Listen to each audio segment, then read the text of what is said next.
А32 кузовтағы Nissan Zafira 98 жыл, қозғалтқышы 2 объем. Қарсы алыңыздар, Nissan Zafira.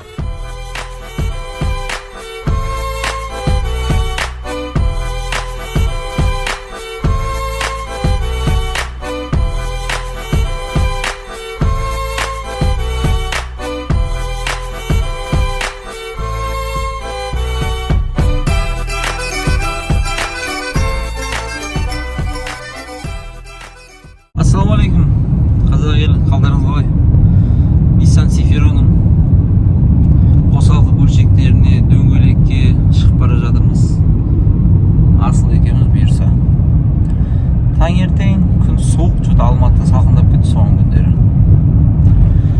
Бірінші Кенжеханнан бастайық, Кенжехан базарынан бастаймыз. Табылса табылды, табылмаса ары қарай жібек жолына қарай кете береміз. Кеттік бұйырса.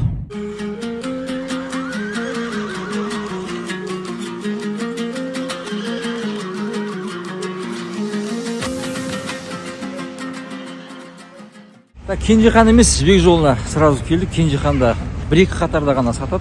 Выбор болмай қала ма, уақыт жоғалтпайын деп жібек жолға келдік. Көреміз бұйырса, бір дисктер күтіп тұрған шығар. Иншалла бір әдемелеп тұрып салып берейік жаңа хозяиннан бұйырса.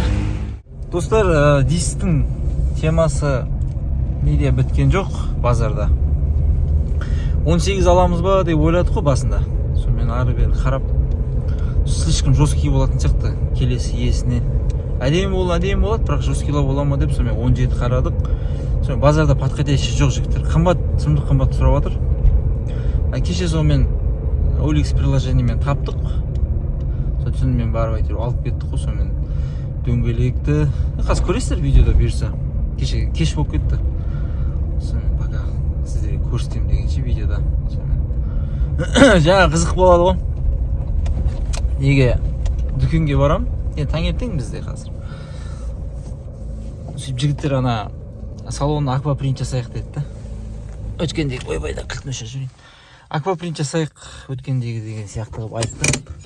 Сонымен с утра барып, ана бізге ненің 5 пакеттің қасығы керек қой, вилкасы ма.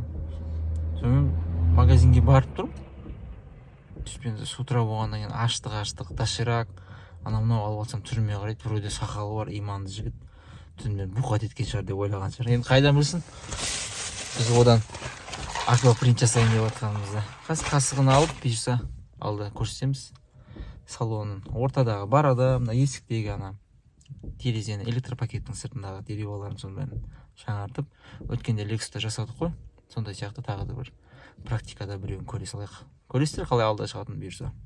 И дөңгелекті көрсетеміз. Жұмыс басталды жігіттер, қырғын жұмыс болып жатыр бұйырса. Сол тырысып жатырмыз ғой сіздерге осы сенбі роликті көрсетуге. Жақсы, сәттілік.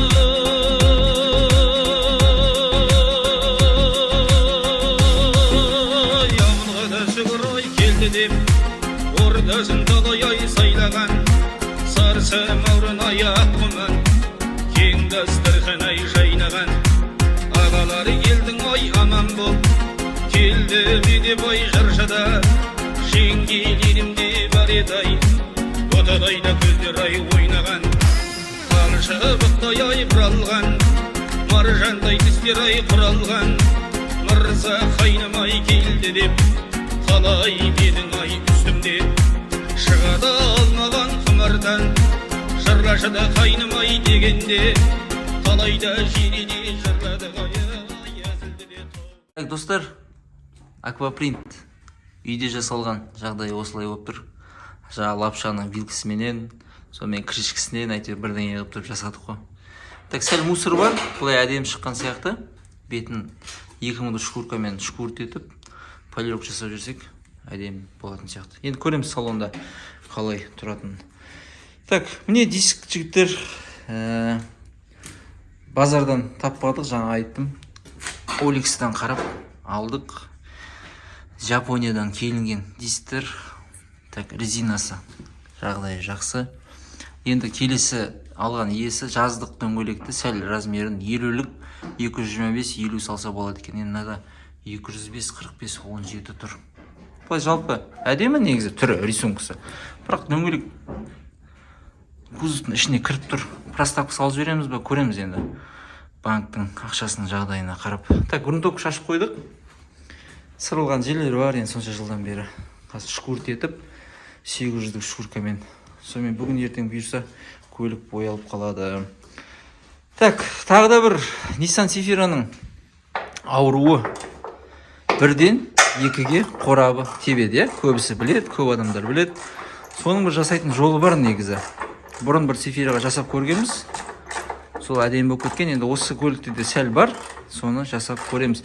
Енді болатса, әрине жақсы шығып кетіп жатқан болса, кейінен айтып түсіндіріп жіберем, қай жерін не тиісу керек екенін. Так, Асекең все бастады шешіп. Бұйырса сәттілік, көреміз енді қалай болады.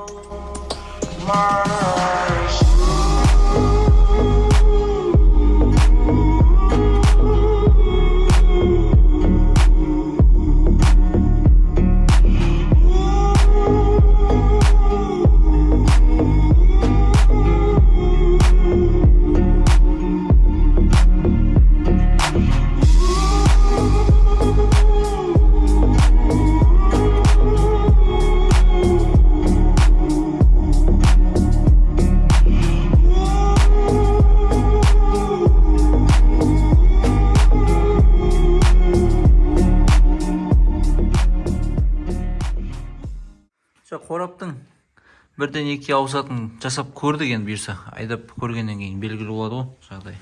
Так, дроссель бізде шашап қойған екен, тазалап қойдық. Так, міне лонжерон бәрі аман.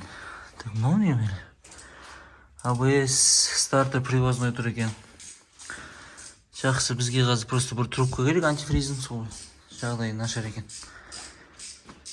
Так, басқа не айталым, бәрі жақсы. Ана коробканың көреміз жүргізіп, бірден екіге нормально болып кеткен болса, потом түсіндіріп айтам, қай жерде не жасау керек екен. Пока өзімізде білмейміз. Так, шкурка жұмыстары жүріп жатыр. Жинап оталдырып көрейік енді көлікті.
Так, жеге проставкаларын салып қойдық. Алды 2-лік, арты 2,5. Қазір роликтің финишінде, осы роликтің соңғы жағында көресіздер. Так, фара алынды, оригинал. Так, креплениясы бәрі сау, только бетіне полировка керек. Қазір шешіп, аккуратно шкурт етіп, содан кейін полировка жасаймыз. Так, тағы да бізде бір ақауы радиатордың крышкасынан ағатын. Так, бұны шешіп келмейді деген жаңартты. Жақсы бәрі деді. Так, мына жерлер мокрить етіп жаңа. Неаккуратно құйып жібердік кішкене антифризді. Енді жоқ ақпайды, гарантия деп айтты. Көреміз. Так, сосын нені геометрия қойын дегенбіз дөңгелекті. Сол кезде тағы да бір проблема шығады ғой. Так, негізі алдыңғы штамповка дөңгелек тұрған кезде негізі байқаған мен негізі. Осы дөңгелек кішкене артқа таққа кетіп қалған ау деп ше. Көрдіңіздер ме, мына жерге 4 саусақ сияды. Так, қазір ар дөңгелекті көрсетіп жіберейін ерінбей. Мына жағында міне 4-5 саусақ сияды. Соның себептен ана оң жақ астыңғы рычаг шаровый бәрін ұстап тұрған основной. Сол бізде ям ұстаған кезде артқа жылжып кеткен. Қазір привозной қарап немесе жаңасын саламыз. Жігіттер базарға кетті. Енді сол себептен де сенбіге үлгереміз ба десек, енді сондай жексенбі күні болып қалды ролик. Айып етпеңдер, негізі жаман емес. Қазір бәрін болғаннан кейін машинаның полировкасын жасап, сіздерге әдемі түрінде финишті ұсынатын боламыз. Қазір сәл шыдаңдар. Достар, жаңа қазір ғана көрсетіп кеттім. Жаңа рычаг деп. Соны қазір келдік уже эстоға айырбастап геометриясын қоямыз. Содан соң ана гофрасынан ба или глушитель бір жер тесілген ба, дауысы кішкене қаттырақ шығып тұрған сияқты. Соны әрине сварщикке апара саламыз. Содан кейін сізге финиш көрсететін боламыз. Сол сенбіге үлгереміз ба деп жатыр қой жігіттер, сонымен сәл-сәл. Енді бір аптаның ішінде біраз жұмыстар жасалып жатыр ғой. Енді бір күнге кешігіп жатсақ оған айып етпейсіздер ғой. Каналға тіркеліп қойыңыздар. Сосын біздің описаниеде тұрған Instagram сілтемеміз бар, соғанда кіріп қойсаңдар, сояқта жаңалықтар болады. Тез арада сатылатын арзан көліктер шығып қалады, сондай нәрселер болады. Тіркеліп қойыңдар. Асекең екеуміз алып келдік не машина. Гофрасы астында ортадағы бочка дей ма? Мына бағанағы рычаг скорость дейді. Тікпей осындай бірден қоясың. Бұнда бағасы 2200 теңге құтты болсын. Так, гофра 51-28 деген. Осындай екен. Қазір очередь күтіп отырмыз. Сварка жасап, бұйырса сонымен дайын болады. Жігіттер, бұйырса Nissan Zafira ремонттары аяқталды. Жасалған жұмыстар, боялған, диск, химчистка, полировка бәрін енді көрдіңіздер. Енді кішкене тығып түсірдік қой сіздерге, соңына дейін қызық болсын деп. Енді бұйырса финиш Nissan Zafira қарсы алыңдар.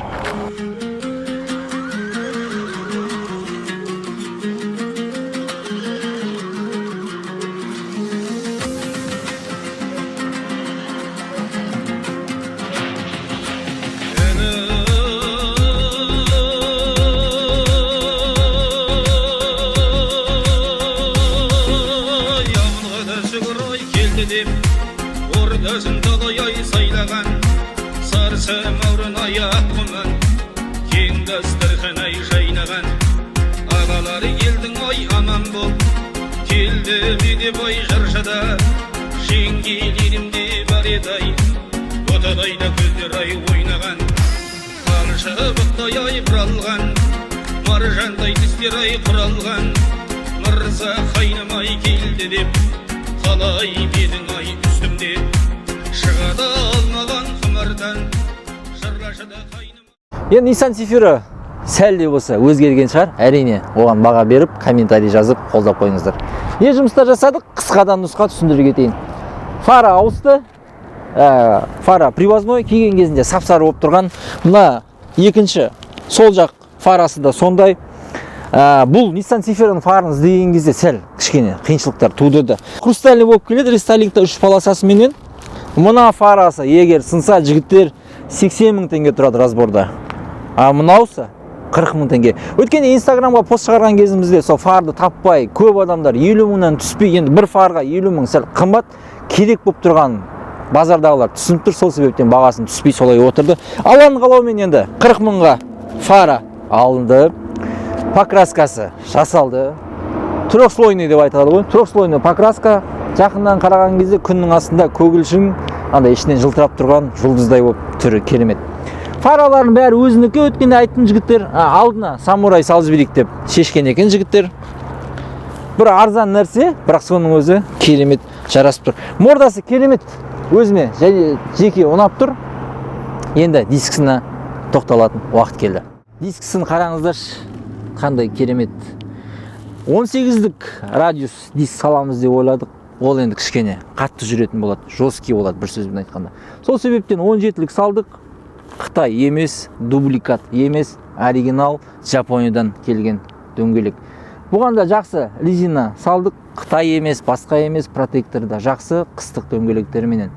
Бұны салған кезде жігіттер көрдіңіздер, жаңа роликте қалай болып тұр. Мына дөңгелек ішіне кіріп, мына аркамен әдемі болып тұрды. 2-лік проставка, артына 2 жарымдық салдық. Дөңгелегіне келетін болсақ, жігіттер, диск резинасыменен бізде 150-160 мың теңгеге шықты. Проставкасы 40 мың теңге. Жай ғана дөңгелекке 200 мың теңге тықтық қой. Достар, жаңа 2 жарымдық проставка осы жерде. Енді аркадан екеуі тең болып, әдемі болып тұр. Артына адам отырған кезде мынаған тимейді. Сол себеппен қонақтарыңызды, жүктеріңізді салып тие берсеңіздер болады. Полировкасын кеше жасадық. Енді сәл менің қолым кішкене іріді. Мына жерде шкуркаға келген кезде сәл краскасын бетін жонып жібердім. Енді оны айып етпеңіздер. Біз енді бір айтқанда профессиональный малярлар емеспіз. Біздің подписчиктар саны өсіп жатыр. Өткенде базарды түсірдік, Астердегі көліктерді түсірдік. Көп адамдар жазыпты, Астерді неғып жарнама жасап жатсың деп. Жігіттер, түсіндіре кетейін, жоқ, Астер автоға мен реклама жасаған жоқпын. Жай ғана бағалармен сіздерді таныстырып өттім. Сол базардың ролигін көріп, Астердің ролигін көрген біздің подписчиктар бар екен. Бір ауыз сөзде түсіндіріп өте кетейін. Біз қандай просты ребята, біз базар түсіріп, мынандай, анандай жасайтын жігіттер емес, жігіттер біз перекупщикпіз, былай айтқанда. Бір жылдың ішінде 1 миллион теңгеменен бастадық. Міне Алланың қалауымен 1 жылға толды. Мына Nissan Safira бізде осы жылдың соңғы проектісі. Енді келесі роликте бұйырса қандай көліктер болды, қысқа әр роликтен видеолар алып, келесі сенбі қанша ақша таптық осы жылда машина алып сатып, содан бір финиш көретін боласыздар. Енді біздің соңғы Nissan Safira'мызбен жасалып, ремонтын түсіндіріп жатырмын. Бұл сөздердің бәрі біздің жаңа подписчиктарға арналған. Safira'ның артқы жағы осындай болып тұр. Мына жер кішкене стыковкасы жоқ. Неге десеңіздер, мына жерде тұратын сискасы жоқ екен. Оны да бүгін ғана байқап жатырмыз. Енді жарай толық тасырамыз. И және бір тюнингке келетін болсақ, жігіттер, бізде бір нәрсе ғана жетіспей тұр. Ол глушительдің насадкасы. Бір әдемі, біреулік никельдік сала салу керек. Екеулік салып жүрмеңіздер. Енді біз үлгермей жатсақ, жаңа иесіне берген ақылымыз. Машинаның арты әдемі, плафондардың бәрі оригинал, полировка жасап қойдық. Енді кішкене шаң болып тұр. Машина жуып жібересіздер, мынандай болып тұр қайтадан. Көліктің сол жақ жаны да жылтырап әдемі болып тұр.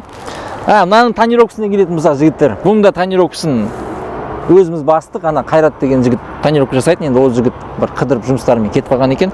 Тонировкасын кеше Асыл екеуміз бастық. Басқанда іріттік деп айтсам болады. Мына жердің бәрілерінен пузырь шығып кетті. Енді бүгін ролик кешігіп қалсақ тағы да болмайды. Енді қолдан келгенше былай ұрдық. Бір қарағанда әдемі, бірақ жақындап қарасаң арасынан ауасы көрініп тұр. Дисктер, бразговиктер бәрі қайтадан боялды. Машина, жаңа айтып өттім, трехслойный покраскадан шықты. Ішінің химчисткасы бітті. Мына ветровиктер бізде алдыңғысы аққа боялып кеткен екен, алдыңғы хозяин. Енді біз осындай салып қойдық. Сәл арзанырақ сияқты болып тұр. Осы ветровиктердің бағасы 5 мың теңге. Бірақ мына Nissan деген жазу бір жаман бір дешевый болып көрініп тұр да көзге. Енді қандай бар, сондай салдық. Қытайдан завод келіп жатқан жоқ екен. Неге десеңіздер, олардың жаңа жылы екен, анау екен деп, сонымен базарда бар дүниені алған болатынбыз. Бұлай жалпы әдемі шыққан сияқты, әрине баға беріп қойыңыздар. Салонына қарай көшейік. Бисмилля. Көліктің іші керемет, бұл да жаңарды. Жаңа роликте көрдіңіздер, мына жаңағы аквапринт қалай жасалды. Жаңа доширактың вилкасы деген сияқты нәрселермен жасалды. Кстати, доширактың вилкасы бұған болмайды екен, жігіттер. Бұның бір ролтының несі жақсы сасиды екен. Сосын ана бір қора бар ғой, соның крышкасы жақсы шығады екен. Бұлай жалпы әдемі шыққан сияқты, әрине ұнай ма ұнамай ма сіздерге, оны көресіздер. Сосын мына бізде мына скоростың крышкасын айттым, мына жердің бәрі кішкене өңіп кеткен екен, оны басқа не жасай аламыз деп осындай обшивка салып астына жасырып қойдық, жаман переключтер құсап. Бұлай енді әдемі ручник бәрі жұмыс жасап тұр. Сосын өткенде мына мазганы қатырып тұрған нәрсені бір подписчик жазыпты, қалай жасадыңдар деп. Қазір әдемі бұлай ашылып тұр енді, жалпы жабылады. Бұның ішінде клепкалар болады екен, оны қайтадан клейлейтін жерін клейлеп, паяттайтын жерін паяттап жібердік. Бұл особо қиын нәрсе емес. Бұны жөндеп қойдық. Енді бірінші роликті көрген болсаңыздар, бізде температурный датчик пен бензин датчик постоянно максималды көрсетіп тұратын. Щиток привод шешіп алдық. Бір жерде контакты дұрыс емес екен. Оны енді әдемілеп жасап қойдық. Одан кейін көлік трассаға шыққан жоқ. Енді осы жерге дейін жүріп келем дегенше қазір қарасақ, бізде спидометр 60-тан ары қарай жүрмей жатыр. Сол жерде бір кішкене ақау болып тұр деймін. Енді әрине оны қарап жасап көреміз қолымыздан келгенше. Енді біз профессиональный электрик емеспіз ғой. Бірақ дегенмен бірдеңе ойластыруға болады. Level Up'тың жігіттері химчисткасын жасады. Әдемі, керемет, алдыңғы түрінен қатты өзгертесем, қателеспеймін. Потолоктары, мына рульдің шихолын алдық. Мына бәле 2000 теңге тұрады. Мына жаңа кеткеннен дашырақ жарайды, оны санамай қояйын. Химчисткасы бар деген сияқты. Көлік негізгі бізге тұрған бағасы бүгінгі күнге 2 миллион 520 мың теңгеге. Көлікті 2 миллион 100 мыңға алдық. Енді 420 мың теңге осы бір аптаның ішінде покраскасы, дискісі, мына заттар, химчисткасы деген сияқты бәрі кеткен ақша 420 мың теңге. Енді көлік ұнап жатса, жігіттер, бағасы 2 миллион 720 мың теңге. Енді бір апта жүгірдік. Мен жалғыз емеспін, басқа да жігіттер бар, Асылбек бар, Асыл бар, Алмат бар, мен бар, төртеміз простые ребята. Енді 200 мың теңге таппасақ, не үшін жүгіріп жүрміз. Көліктің сатылатын бағасы жігіттер 2 миллион 720 мың теңге. Қымбат па, басқа ма, енді әрине оны өздеріңіз ойланып қараңыздар. Сайтта тұр көліктер. Мен біреудің көлігін жамандап ешқашан айтпаймын, бірақ енді алғанмен покраскасы керек, тағы да басқа деген нәрсені бірінші роликте көрсеттім ғой. Қай жерлері бұлардың шіріп бастайды, қай жерінде рыжықтар болады, ондай нәрсе бұл көлікте жоқ. Сүйегі аман, іші таза, қозғалтқышы май жемейді. Қорабына келетін болсақ, жігіттер, бағана жаңа роликте көрдіңіздер ғой, 1-ден 2-ге деген сияқты. Бұл цифрлы негізі бәрі ауру деп айтады. Енді жоқ, ауру болғанда енді ол жасы мініп бара жатып шығып жатқан аурулар. Енді заводтан шыққан кезде әрине ол олай емес қой. Бұның енді қорабы ондай қымбат тұрмайды. Алматы қаласында 70 мыңнан 130 мың теңге арасында тұрады. Енді жұмысы бар, 30-40 мың, 150 мың теңге тағы да салса жақсы болып кете ма деп жігіттермен ақылдастым. Сонымен айтып жатыр Ақылбек, 130 мың, 70 мың теңге деген қораптар ол привозной емес. Ол өзіміздің сол Қазақстанда жүрген местный қораптар, оларға гарантия берілмейді деп. Сол себептен қалды, 1-ден 2-ге енді кішкене тебет. Оның жасырып несі бар? Ертең сатып алушы да келіп жатса, оны не үшін жасырамыз. Сосын бір вложениесі, мен қазір капоттың астын ашқан кезде сіздерге көрсетемін. Кондиционердің бір трубкасын сварт етіп и фреон құйып қолдана берсеңіздер болады. Түсіндірдім, кеткен шығынның бәрін жігіттер айттым, бағасын айттым сатылымдағы. Енді қозғалтқышын бір көрсетейік, сонымен машинаны тоқетерін айтып өтеміз. Қазір базарда жүреміз, балдармен ана-мына бізді енді көп адам танып жатыр. Рахмет, танып, келіп, амандасып деген сияқты. Так, көліктің моторный отсекі осындай. Досын көрдіңіздер қандай кір болып атты. Енді мына сүйектерін бәрін сіздерге айтып түсіндірдім. 1-ден 2-ге тебетін жерін ақауын тапсақ, оны сіздерге айтам деп айттым. Енді результат болған жоқ, сол себептен оны айтып, сіздердің миларыңызды қатырмай қойын. Майын ауыстырып қойған екен, біздің алдымыздағы жігіт 2000 километрдей болды деді. Әлі бір 6000, 5000 жүруге болады. Мына жерлерге көңіл бөлмеңіздер, кішкене асығыстықтар болып, краска шашылды. Бұлай жалпы жағдай жақсы жігіттер. Көлік ұнап жатса, описаниеде тұрған басқа да сұрақтар деген бойынша нөмерге хабарлассаңыздар болады. Баяғы ең бірінші көлік Toyota Carina ені осы жерде түсіріп едік финишінен. Өкінішке орай кішкене YouTube-тен авторский шықпал болу ролик қазір біздің каналда жоқ. Есімде бар. Көлікті алдық, Carina ені андай деп бір от алмайды. Күн суық, қыста алан қалаумен жігіттеріне 1 жыл өтті. Мынау енді осы жылдың проекттағы соңғы көлік. Қанша көліктер болды, оның бәрін әрине келесі сенбіде роликте көрсететін боламыз. Жігіттер, көлік ұнап жатса, бізде жаңа айттым, описаниеде номер бар. Соған хабарласып, рахаттарыңызға мінсеңіздер болады. Енді сіздермен біз қоштаспаймыз. Келесі сенбіге дейін барлықтарыңыз аман болыңыздар дейміз. Досым, каналға тіркелмеген болсаң, тіркеліп қойсаң, мынауский болар еді.